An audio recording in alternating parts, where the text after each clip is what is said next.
Hoy estamos aquí en la ESPE, estamos en el Congreso de Ciencia y Tecnología 2025 relacionado con la temática automotriz. Vamos a dar una conversación en relación a diagnóstico de vehículos eléctricos y uno de los objetivos principales de esto es motivar a todas las personas que nos ven en la conferencia de manera virtual y a los que están en el auditorio de manera presencial para que se motiven y empiecen a creer que es posible hacer un diagnóstico mediante una metodología, una estructura, mediante el acceso a información técnica. Esto les va a llevar a poder solucionar problemas, no solo en vehículos eléctricos, sino en cualquier tipo de vehículo y cualquier tipo de tecnología. Así que les invito a que nos acompañen en esta experiencia. Es una experiencia muy bonita compartir con los estudiantes, poder motivar a los profesionales para que puedan seguir creciendo y evolucionando en diagnóstico electrónico automotriz.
Vamos a entrar en la parte de diagnóstico y en la parte de diagnóstico vamos a establecer una estructura y metodología que les va a llevar a resolver cualquier tipo de falla en cualquier tipo de vehículo. ¿Okay? Lógicamente vamos a hacer el enfoque en este momento en lo que es vehículos eléctricos. Sin embargo, la distinción de un diagnóstico no difiere si es que estoy haciendo un diagnóstico en un barco, en un vehículo anfibio, en un jet ski, en un vehículo diésel, gasolina, eléctrico, etc. La estructura es exactamente la misma. Lo primero que ustedes tienen que tener a su mano para poder hacer un diagnóstico es información de servicio.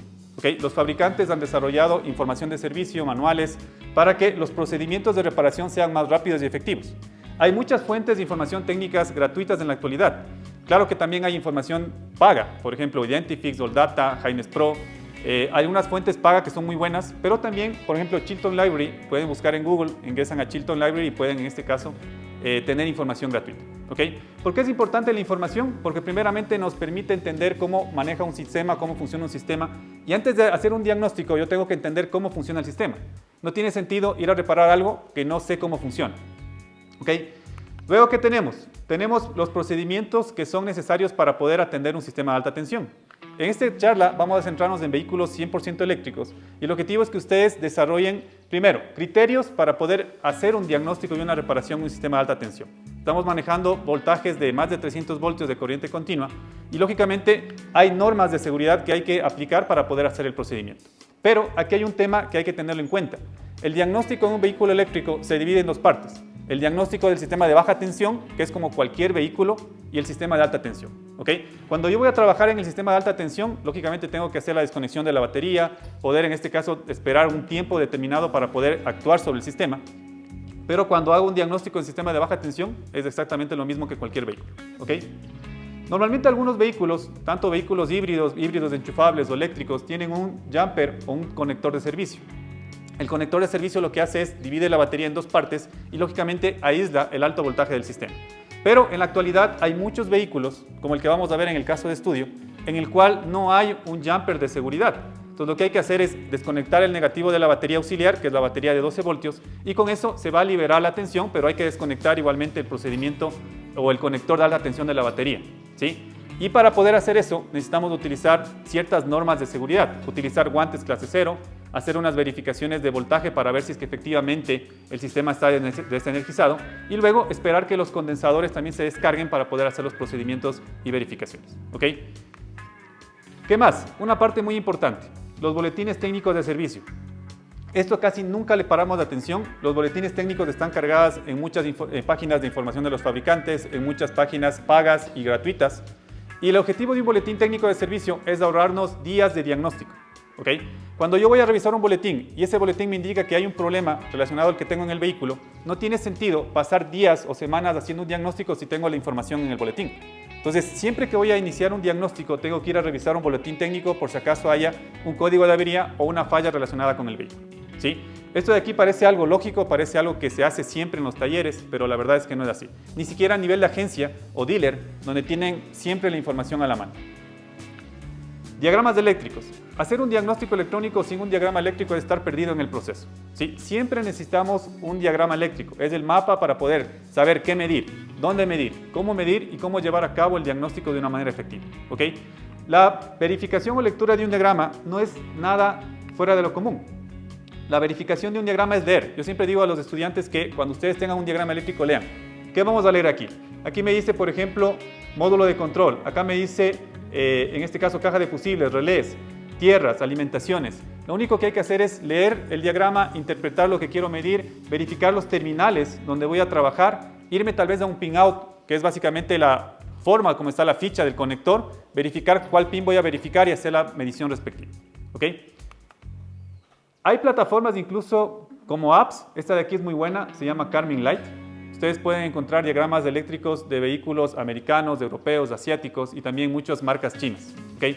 Uno de los problemas más grandes a nivel de diagnóstico es que la información de vehículos chinos no está disponible, ¿sí? En muchas plataformas. Entonces podemos descargar una aplicación como esta, podemos ir a la información y buscar cualquier tipo de dato o diagrama que necesitemos. La información actualmente es accesible, ya no es una excusa para no poder hacer un diagnóstico en un vehículo, pero es muy importante, ¿sí? Entonces aquí vamos a establecer una estructura de diagnóstico para llevar siempre a cabo un proceso correcto y una metodología. Lo primero que tenemos que hacer es revisar la batería del vehículo. Ustedes van a decir, bueno, pero un vehículo eléctrico tiene una batería de alta tensión. ¿Qué importancia tiene la batería auxiliar? Mucha importancia, porque la batería auxiliar en estos vehículos lo que permite es habilitar la salida de voltaje de alta tensión. E inclusive, si vamos a hacer un diagnóstico en un vehículo convencional que no es ni híbrido ni eléctrico, la batería es muy importante. A veces el vehículo enciende y tenemos problemas en transmisiones automáticas, en los módulos de control, en los diferentes componentes, porque la batería tiene un bajo voltaje. ¿Okay? Entonces, punto número 1, revisar voltaje de batería. Punto número 2, inspección visual. Ustedes van a decir, bueno, esto no tiene mucho sentido, una inspección visual es muy importante. Muchas de las fallas que se presentan en los vehículos están relacionadas con una desconexión de un componente, un cable cortado, una falta de tierra, alguna manguera de vacío, lógicamente si vamos a ver algún motor de combustión interna, y eso nos permite resolver fallas de una manera rápida y efectiva, ¿sí? Son cosas sencillas, pero créanme que en el día a día en los talleres no se aplica esto, y los técnicos, porque lo he vivido, al dar soporte a muchos técnicos a nivel nacional y también internacional, se olvidan de los pasos previos y están adentrados en la electrónica, en los módulos, en las programaciones, en el cableado, pero al final hay cosas sencillas que son parte de un proceso y una estructura, ¿sí? Miren, aquí nosotros nos podemos encontrar, y esto es muy frecuente con este tipo de fallas al momento de que hacemos una inspección visual. Tenemos terminales abiertos, ¿sí? Esto es muy común. Muchas de las malas prácticas en las mediciones es meter las puntas del multímetro en los diferentes terminales y abrir los terminales. Generan falsos contactos y problemas en el sistema. Terminales doblados, ¿sí? La otra vez estábamos haciendo un diagnóstico de un vehículo, en este caso híbrido. Abrimos toda la parte del inversor y vimos que al momento que hicieron una conexión habían doblado los terminales y por eso era la falla. Entonces, al momento que yo conecto los terminales, darme cuenta de que los conectores entren bien, que no se doblen los terminales. El tema de terminales corroídos generan alta tensión en los diferentes componentes. Esto es muy importante revisarlo. Cuando ustedes sacan un conector, ven una pasta de color verde o blanco, eso es corrosión, eso genera alta resistencia y problemas en los circuitos electrónicos. Entonces, esto es algo muy frecuente que se presenta en el día a día en cualquier diagnóstico automotriz, ¿okay? Otra cosa, por ejemplo, aquí tenemos una computadora de un vehículo eléctrico, se llama VCU, ¿sí? Es la unidad de control del vehículo, pero esto no es muy diferente al que nosotros nos encontraríamos en cualquier diagnóstico.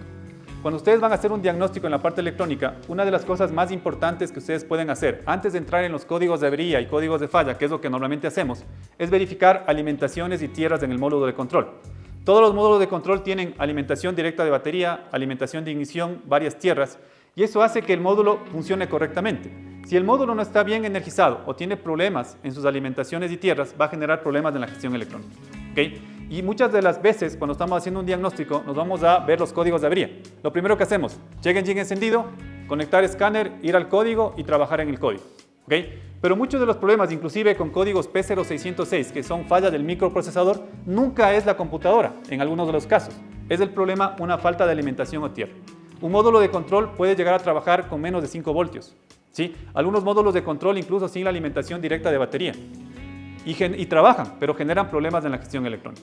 ¿De acuerdo? Entonces, si es que yo voy a revisar primeramente alimentaciones y tierras en los módulos de control, me doy cuenta de que ese módulo no tiene una alimentación, una tierra o está fuera de rango, corrijo eso y probablemente resuelva muchos de los códigos que están presentados en la gestión electrónica. ¿Ok? Esta es otra condición que es muy importante tomar en cuenta. ¿Por cuál código de avería empiezo? Cuando nosotros tenemos un diagnóstico y el vehículo ha venido de varios talleres, ustedes van a tener una lista interminable de códigos de avería. ¿Ok? Entonces, ¿por cuál código voy a empezar? La ruta correcta es esta. Primero, códigos de error o códigos de falla del ECU. Si tengo un código P0600, si tengo un código de configuración de la computadora o algún tema de configuración o parámetros o algo que me está indicando una falla en la ECU, no tiene sentido comenzar a hacer diagnóstico en el resto de códigos. Lo que tiene sentido es revisar por qué esa computadora tiene ese problema. ¿Okay? Si es una actualización, es una configuración, si es que hay que cambiar el módulo, hay que revisar eso primero antes de adentrarnos en los diferentes códigos. Punto número 2, si es que no encuentro códigos de computadora, me voy a los códigos de circuito. Más o menos un 70% de los códigos de falla que se presentan en los vehículos están relacionados con el tema de circuito. ¿Sí? Circuito alto, circuito bajo, cableado. Entonces ahí yo tengo una gran oportunidad de resolver fallas rápidamente. Claro que a veces pueden ser los componentes e inclusive el módulo de control, pero yo tengo la misión de poder revisar la parte de circuito y poder hacer el proceso. ¿Okay? Códigos de correlación o rendimiento. Si es que no encuentro códigos de circuito, me voy al siguiente y comienzo a analizar códigos de correlación o rendimiento, ¿sí? O performance también se les llama. Y finalmente me voy a atacar los códigos de comunicación, los códigos tipo U. ¿Okay? Esto de aquí no es tan complejo como parece. En todas las marcas y en toda la información técnica ustedes tienen las cartillas de diagnóstico. Código P0112. ¿Okay? Me indica la descripción del código y me indica el procedimiento a seguir. Si ustedes siguen el procedimiento que indica el fabricante, tienen un 80% de llegar a resolver la falla. Hay ciertas mediciones o verificaciones que se hacen extra al procedimiento, pero casi todos los procedimientos llevan a resolver la falla. Si es que yo sigo esta estructura, ¿ok? Si voy a atacar los códigos sin sentido, sin estructura, probablemente me demore semanas en el diagnóstico. Y esto es verdad. Muchos de los vehículos que están a nivel ni siquiera de talleres multimarca, sino a nivel de agencia, tienen los vehículos 2 meses, 3 meses parados por tema de diagnóstico, ¿sí? Uno nos explica por qué en un taller o en un concesionario donde tienen toda la información, tienen soporte de marca, tienen manuales, tienen equipos que son homologados por el fabricante, ¿por qué razón se demoran 2 meses en un diagnóstico? ¿Por qué? Porque no tienen estructura, ¿sí? Y no es que no reciban formación de marca. Todos los técnicos a nivel de agencia o concesionario reciben formación de marca. Lo que les falta es estructura en su proceso, ¿ok? Y otra técnica que es muy importante y que no se utiliza mucho en diagnóstico es el tema de caída de tensión. Caída de tensión es verificar el voltaje en los componentes para evaluar con voltaje y mediciones. Yo antes, cuando inicié el tema de diagnóstico, hacía diagnóstico por resistencia. ¿Ok? Entonces, ¿qué es resistencia? Verificar continuidad en un cable, verificar que tenga aislamiento a tierra. Pero cuando comenzamos a levantar datos con valores de voltaje, comenzamos a levantar información en el proceso. ¿Ok? Entonces, es muy importante hacer diagnóstico por caída de tensión. Ahora, vamos a centrarnos en el diagnóstico de este vehículo, ¿sí? La marca BYD es una de las marcas que ha crecido enormemente a nivel de vehículos eléctricos y vehículos híbridos al mundo. Y una de las cuestiones que tenemos, o uno de los desafíos que tenemos es cómo vamos a hacer diagnóstico de estos vehículos si no tenemos información, ¿sí? Hace un momento les conversé que la información técnica es muy importante para poder hacer un diagnóstico. Pero si es que llega un vehículo de estas características, que es 100% eléctrico, ¿cómo hago un diagnóstico? Si al momento que voy a revisar en internet encuentro que solo hay reviews del auto, ¿sí? No hay manuales técnicos, no hay información de servicio, no hay boletines. Entonces, ¿cómo llevo un camino de diagnóstico en un vehículo que no tengo información? ¿Ok?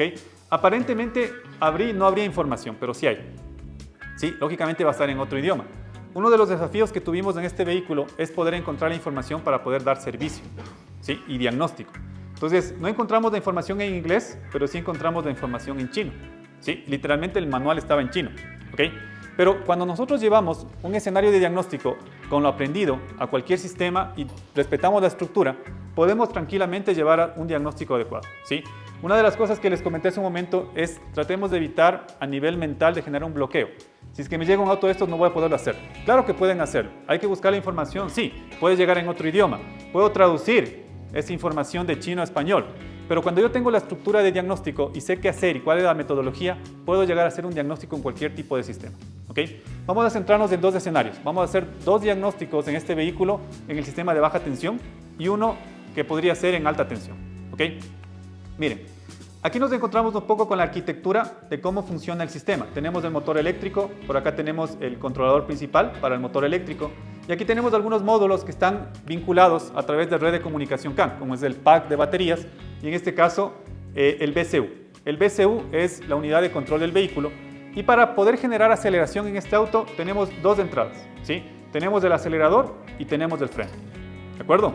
Aquí no hay motor de combustión interna, pero tenemos un motor eléctrico que genera esa aceleración y lógicamente el sistema de frenado, también el freno, más el frenado regenerativo que podría generar el motor en inverso como generador. ¿Ok? Listo. ¿Cómo hago el procedimiento de diagnóstico? Si ustedes han tenido la experiencia de poder verificar un sistema electrónico de un vehículo convencional, nos encontramos que tenemos un sensor que se llama APP, que es el sensor de pedal del acelerador. ¿Ok?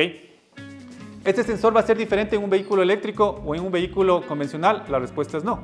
Es un sensor que tiene dos sensores de efecto Hall, tiene 6 terminales, 2 alimentaciones de 5 voltios, 2 tierras y 2 señales. Es exactamente lo mismo, ¿sí? Entonces aquí comenzamos a entender de que un diagnóstico en un vehículo eléctrico, por lo menos en la parte de baja tensión, vendría a ser bastante parecido a lo que nos encontramos en cualquier vehículo, ¿sí? ¿Cómo funcionan las señales? Muchas de estas gráficas que estamos viendo son familiares para ustedes. Tenemos variación de voltaje en cada una de las señales. Tenemos una señal del APP1, que es la señal del 1 y del 2. ¿Cómo funciona la variación de voltaje? El 1 empieza en 0,76 y sube hasta 4,10 más o menos. Y el otro en 0,38 hasta 2 voltios. ¿Ok? Entonces, el procedimiento de verificación y diagnóstico es exactamente el mismo. Tengo que hacer verificaciones de señales, verificar si las señales están dentro del rango y validar si es que el problema es el cableado, es el sensor o es la computadora, que en este caso ya no se llama PCM o SM, sino se llama BCU. ¿Ok? Pero el procedimiento de diagnóstico es exactamente el mismo. Antes de poder comenzar a atacar los códigos de avería, yo debería tener en cuenta cómo voy a hacer las mediciones en el auto. ¿Sí? Aquí podemos ver, este es el diagrama del vehículo, pueden ver que está en chino, pero se entiende en este caso la gráfica, la simbología. Esto de aquí viene a ser el pedal del acelerador que tiene 6 terminales y esto de acá arriba viene a ser el BCU que es la computadora. ¿Ok? Si yo tuviese códigos de avería relacionados con el pedal del acelerador, lo primero que tendría que hacer en base a la estructura anterior es revisar en este módulo BCU que tenga alimentaciones y tierras correctamente. ¿Ok? Luego verifico el código de avería, veo si es que es un código de circuito, correlación y luego comienzo a hacer las mediciones en los diferentes terminales. ¿Sí? Si es que no encuentro la descripción, porque aquí están 6 terminales y no sé cuál es la alimentación, cuál es tierra, cuál es señal, ¿qué tengo que hacer? Puedo ir al vehículo y hacer mediciones. ¿Ok? Y para hacer estas mediciones tengo que utilizar guantes clase 0 o equipo de seguridad de alta tensión. La respuesta es no, porque es un sistema de baja tensión. ¿Ok? Entonces vamos a hacer las verificaciones. Primero, tengo que ubicar dónde está el módulo. El módulo está abajo del asiento del conductor. Ahí tenemos el pin out, que viene a ser básicamente los terminales o los pines. Y aquí voy a encontrar los pines en donde voy a verificar las señales que vienen del sensor. Cuando ustedes hagan verificaciones de sensores, las señales tienen que verificarlas en el módulo de control. ¿Ok? ¿Por qué no hago la verificación de señales en el sensor? Porque cuando hago la verificación en el módulo de control, estoy evaluando también el cableado y estoy verificando la condición de funcionamiento de todo el sistema. ¿Sí? Si es que yo voy a verificar alimentaciones y tierras, las hago en el sensor, porque la computadora es la que alimenta al sensor. Entonces hago las verificaciones en el sensor. ¿Okay? Ahí verificamos el BCU, identificamos los terminales. En el diagrama eléctrico ya sabemos cuáles son los terminales que vamos a medir y comenzamos a hacer las verificaciones y mediciones. ¿Okay? Aquí podemos ver el conector, en este caso del pedal. Aquí nos hacen las verificaciones de señal, sino las de alimentaciones y tierras, pero en el módulo sí podemos ver las variaciones de voltaje. ¿Ok? Si ustedes ven en base a las gráficas, tenemos un valor de entrada de 0.37 voltios y un valor final al momento que aplastamos el acelerador a fondo de 2.28. Esta transición me está indicando de que los valores están dentro del rango y el componente está bien. ¿Sí? Entonces, la evaluación de un sistema, en este caso de baja tensión de un vehículo eléctrico, es similar a lo que ustedes darían en cualquier vehículo. ¿Sí? Este procedimiento de diagnóstico, si lo llevamos a un vehículo de baja gama, un Aveo, un Sail o cualquier tipo de marca de vehículo, ¿sí? Vamos a ver que el procedimiento es exactamente el mismo. Lógicamente la computadora ya no va a ser un BCU, va a ser un SM o un PCM, pero al final el procedimiento es exactamente el mismo. ¿De acuerdo? Aquí vamos viendo las otras mediciones, 0.75 a 4.54, estamos viendo que efectivamente el sensor está respondiendo a lo que debe responder. Y luego puedo yo generar mi cuadro y decir, ok, si no tenía claro cuáles eran alimentaciones, cuáles eran tierras, puedo generar las señales y puedo tener con claridad cuáles eran los terminales del BCU donde estamos haciendo las mediciones. En algunas ocasiones nos va a tocar hacer diagnósticos sin diagrama. ustedes tienen que tener claro cuál es el comportamiento de los sensores y cuáles son las verificaciones que hay que hacer. ¿Okay? Ahora, vamos al siguiente escenario de estudio en este caso. Lo que estamos viendo aquí es un diagrama de la red del vehículo, ¿sí? Este vehículo tiene aproximadamente 51 módulos de control. Es algo que es bastante común en la actualidad. Si ustedes ven un vehículo de alta gama, tenemos como más de 30 o 40 módulos de control para toda la gestión de la red de comunicación. ¿Okay? Aquí se destaca que tenemos tres tipos de redes. Tenemos una red de chasis, tenemos una red de energía y tenemos una red, en este caso también de lo que viene a ser el body, que es la carrocería, ¿sí?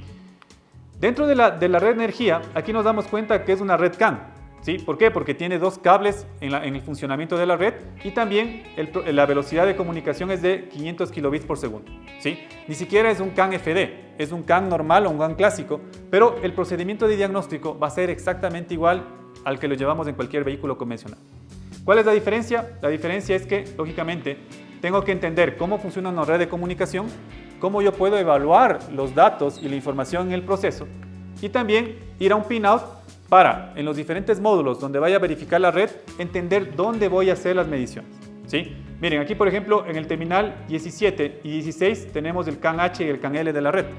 ¿Ok? Entonces me voy al pinout o al conector donde voy a hacer la verificación y busco 16 y 17.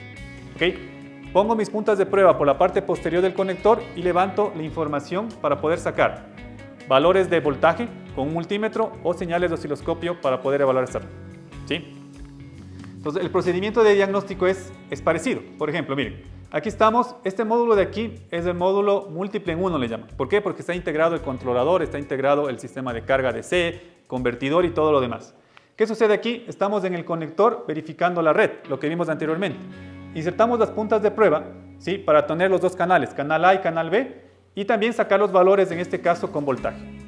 Cuando yo evalúo los valores de voltaje en una red high, debería tener un rango entre 2.5 a 2.8 voltios aproximadamente. ¿Me está dando ese rango? Sí. Vamos a verificar la otra red, la de baja. Entonces ponemos la punta del multímetro en la otra línea, verificamos en este caso el valor y me da 2.25. ¿Cuánto es del rango? 2.3 a 2.5. Quiere decir que mediante voltaje pude hacer una evaluación de la red y estoy viendo que la red está en buen estado. ¿Sí?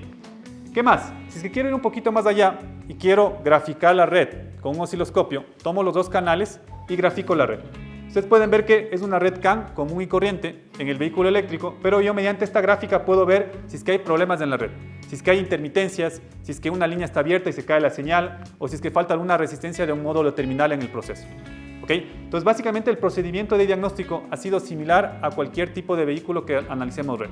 ¿Cuál es la diferencia? Que vamos a tener módulos diferentes y que vamos a tener tal vez varias redes de comunicación dependiendo del tipo de red que estemos analizando. ¿Ok? Listo, vamos con el tema del sistema de alta tensión. Cuando yo voy a hacer diagnóstico, ya en la parte de alta tensión ya tengo que tomar algunas precauciones. ¿Okay? Todo lo que ustedes ven de etiquetas de high tension o alta tensión o cables de color naranja nos está indicando de que hay un flujo de corriente alto en el sistema.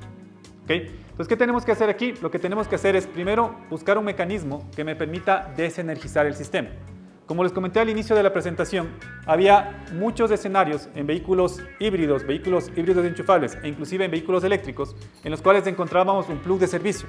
Es un conector de color naranja que está cerca de la batería, el cual al momento de desconectarlo me permite liberar, en este caso, el voltaje y dividir la batería en varias partes. ¿Okay? En algunos vehículos actuales ya no tiene ese conector. Ustedes van a estar buscando en todo el vehículo, en toda la parte del auto y no hay el conector. ¿Cuál es el procedimiento a seguir? Lo que hay que hacer es, hay que desconectar la batería auxiliar. Cuando nosotros desconectamos la batería auxiliar, lo que hacemos es que en los contactores de alta tensión van a quedar inhabilitados. ¿Por qué razón? Porque estos contactores funcionan con voltaje de 12 voltios. ¿Okay? Entonces, cuando yo voy a hacer un diagnóstico, por ejemplo, la batería no está entregando su alto voltaje, ¿qué tengo que hacer?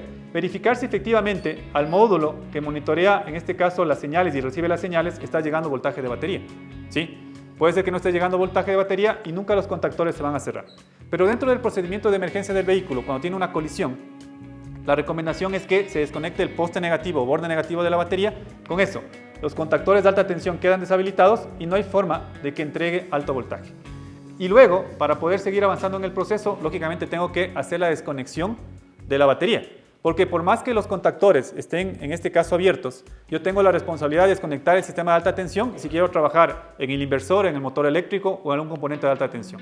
¿De acuerdo? Entonces, miren, ahí están los contactores y aquí está cómo funcionan. Básicamente es un relé, pero este relé está energizado con voltaje de batería auxiliar. ¿Okay? Entonces, aquí, en este vehículo en particular, no hay un jumper de servicio, no hay un conector de servicio para poder desconectar la batería. ¿Sí? Aquí yo me encuentro con la información. Por ejemplo, si es que yo quisiera validar que la batería de alta tensión no está entregando su voltaje porque no les llega alimentación a los contactores, ¿qué tengo que hacer? Voy a revisar el diagrama eléctrico, reviso que desde el módulo múltiple en 1 me llega alimentación de tierra y voltaje de batería al battery pack.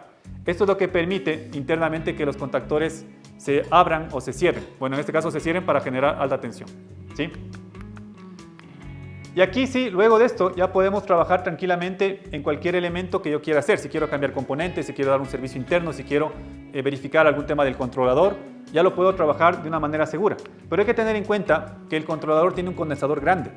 Cuando nosotros desactivamos, por ejemplo, un negativo de batería de un vehículo convencional, debemos esperar más o menos unos 10 minutos para que se descarguen los condensadores del módulo airbag o el SRS. Aquí vamos a tener que esperar un poco más de tiempo y también tengo que llevar a hacer mediciones para verificar si es que el sistema está deshabilitado en la energía a nivel de los condensadores. ¿Ok? Entonces ahí desconectamos borde negativo y luego, lógicamente, tenemos que irnos a la batería del vehículo y desconectar el sistema de alta tensión. Cuando yo llego a este proceso y desconecto el sistema de alta tensión, básicamente ya tengo el sistema deshabilitado para poder trabajar. ¿Ok? Entonces son las normas que hay que respetar para poder hacer un servicio correcto en ese tipo de vehículos con alta tensión. Una de las cosas que ven aquí son los guantes clase 0. El guante clase 0 es un guante de goma que tiene una normativa que soporta hasta 1000 voltios en este caso y siempre viene acompañado con un guante de cuero. El guante de cuero lógicamente no es de alta tensión, es para evitar que alguna punta cortante o algo corte el guante durante el proceso. Una de las cosas que hay que tener en cuenta es que estos guantes tienen vigencias de 6 meses. Siempre que vamos a utilizar los guantes, enrollamos los guantes para tratar de inflarlos y ver que no hay una pérdida de aire que nos indicaría una falta de aislamiento. ¿Sí? Hay pruebas adicionales en los sistemas de alta tensión para poder evaluar pruebas de insulación. Se puede utilizar un insulation tester, se puede utilizar un megaómetro, se puede verificar en el tema de aislamiento en este caso de las fases de los motores eléctricos. Entonces hay algunos procedimientos adicionales que se pueden aplicar para poder hacer diagnóstico en vehículos de alta tensión. ¿Okay? Pero para poder llevar a cabo ese proceso tengo que sí o sí llegar a desconectar el sistema para poder trabajar seguro. En este momento la batería está desconectada y puedo trabajar tranquilamente en cualquier sistema de alta tensión. ¿Ok? Perfecto. Entonces ahí podemos trabajar internamente. Bueno, aquí básicamente los componentes normalmente no tienen opción de servicio a nivel de agencia o a nivel de marca, pero sí se podrían hacer algunas reparaciones en el caso de que se encuentre algún problema en la placa. Pero para poder llevar a este procedimiento, lógicamente tengo que deshabilitar el sistema de alta tensión para poder acceder de manera segura al proceso, ¿no? Y luego, si es que necesito bajar la batería o cambiarla, se puede hacer el procedimiento de manera segura sin ningún tipo de problema. ¿Okay? Una de las cosas que quiero comentarles para poder finalizar esta presentación es que, como ustedes pudieron ver, indistintamente del nivel de conocimiento que tengan, indistintamente del nivel de herramientas que tengan, ¿sí? Cada uno de ustedes tiene la capacidad de poder hacer un diagnóstico cuando tiene una metodología y un paso a seguir, ¿sí? Nunca teman cumplir sus sueños y metas porque probablemente no tengan el conocimiento o la experiencia. Eso lo van a ganar en el transcurso de su vida profesional. Estoy seguro de que ustedes van a abrir muchas puertas en ese camino y van a poder seguir creciendo. Yo fui uno como ustedes, estuve sentado en una de esas sillas con un poco de sueño tal vez por la hora, por el frío, pero al final nada me impidió poder cumplir las metas y objetivos de vida. Claro que me demoré 27 años en ese proceso, pero al final, si ustedes de esta presentación se llevan algo de estructura, de metodología y de mentalidad, van a poder lograr esos objetivos en el menor tiempo posible. Así que les agradezco mucho por escucharme. Gracias a todos.